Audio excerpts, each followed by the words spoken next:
Black hole अंतरिक्ष का एक ऐसा क्षेत्र है जिसका घनत्व इतना अधिक है कि प्रकाश भी नहीं बच सकता है। ब्लैक होल का गुरुत्वाकर्षण खिंचाव इतना मजबूत होता है कि इसके पास आने वाली कोई भी चीज अंदर खींच ली जाएगी और फिर कभी बाहर नहीं आएगी।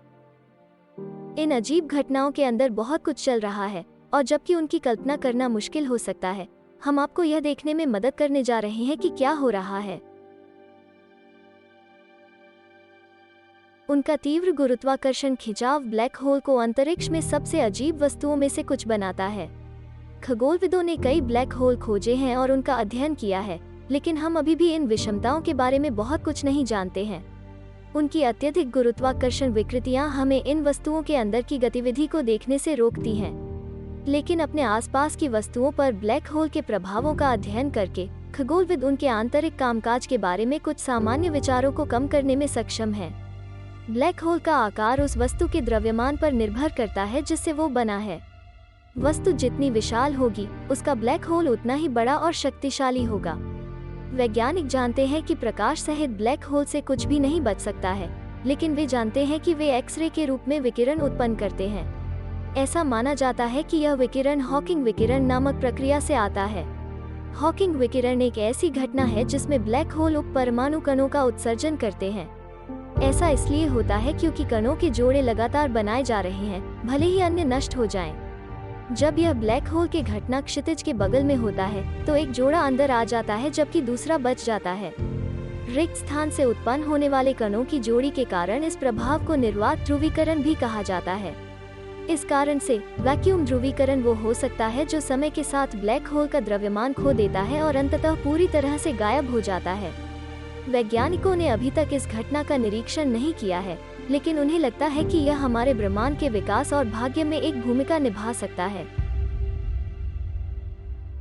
एक्स-रे उत्सर्जित करने वाले ब्लैक होल इन वस्तुओं के अंदर चल रही कई अजीब चीजों में से एक है। वो स्थान जहां ब्लैक होल बनते हैं वास्तव में पदार्थ और ऊर्जा के संयोजन से आते हैं।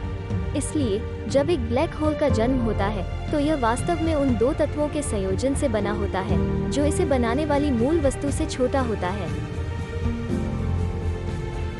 ब्लैक होल का द्रव्यमान और आकार इस बात पर निर्भर करता है कि उनकी मूल वस्तुओं का क्या हुआ और ब्लैक होल में चूसने से पहले वे कितने घने थे। मूल वस्तु जितनी घनी होगी, ब्लैक होल उतना ही विशाल होगा। जब कोई तारा मरने के बाद ब्लैक होल बनाने के लिए ढह जाता है, तब भी वो अपने आप में ढहने से पहले अंतरिक्ष में विकिरण उत्सर्जित कर सकता है।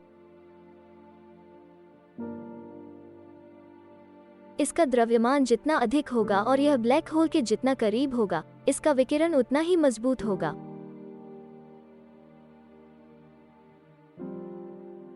इसके अलावा यदि तारे किसी अन्य तारे या अलग-अलग घनत्व की अन्य वस्तुओं के बहुत करीब हैं, तो वे ब्लैक होल बनने तक अधिक तेजी से ढह सकते हैं।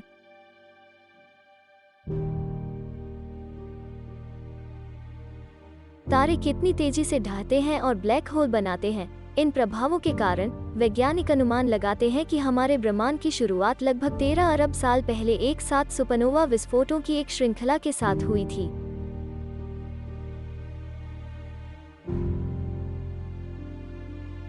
अपने परिवेश पर ब्लैक होल के प्रभावों का अध्ययन करना उनके कुछ आंतरिक कामकाज का पता लगाने का एक तरीका है।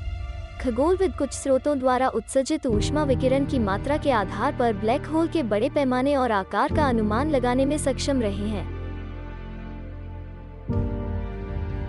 उदाहरण के लिए, सुपरनोवा से एक्स-रे का उपयोग यह अनुमान लगाने के लिए किया जा सकता है कि ब्लैक होल की द्रव्यमान सीमा और आकार कितना अधिक है।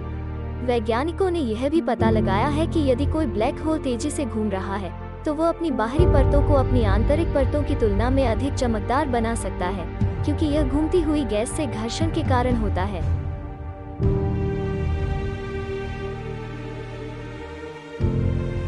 ब्लैक होल अंतरिक्ष में सबसे विचित्र वस्तुओं में से कुछ हैं। वे रहस्य में डूबे हुए हैं, लेकिन कई खगोलविदों और ब्रह्मांड विज्ञानियों के काम की बदौलत हमें उनके बारे में बहुत ज्ञान है। हमारे पास और भी बहुत से प्रश्न हैं। यह स्पष्ट नहीं है कि इन वस्तुओं के नष्ट होने पर क्या होता है। एक बात पक्की है, जैसे जैसे हम इनके बारे में और जानेंगे, इन गूढ़ वस्तुओं के प्रति हमारा आकर्षण बढ़ता रहेगा। जैसा कि हमने उल्लेख किया है, ब्लैक होल का कोई आयाम या भौतिक आकार नहीं होता है, लेकिन वे अपनी रोटेशन दर के आधार पर विभिन्न आवृत्तियों में प्रकाश उत्सर्जित करते हैं। खगोलविदों को उनके आकार और द्रव्यमान सीमा को निर्धारित करने के लिए उनके आसपास के तारों पर ब्लैक होल के प्रभावों का अध्ययन करना पड़ा है। तारों से ब्लैक होल में जाने वाली सर्पिल गैस को कभी-कभी खगोलविदों द्वारा देखा जा सकता है। वो गैस अक्सर ब्लैक होल में प्रवेश करने वाले विकिरण की मात्रा में तेज गिरावट और बाहर आने वाले विकिरण में वृद्धि पैदा करती है। इसके अलावा कुछ ब्लैक होल में अनियंत्रित हवाएं होती हैं जो उनके चारों ओर गर्म गैस की परिक्रमा डिस्क बना सकती हैं। ब्लैक होल के नष्ट होने से पहले ये डिस्क इसके चारों ओर छल्ले बना सकते हैं। इसके लिए ब्लैक होल का द्रव्यमान हमारे सूर्य के द्रव्यमान के 4 से 6 गुना के बीच होना चाहिए।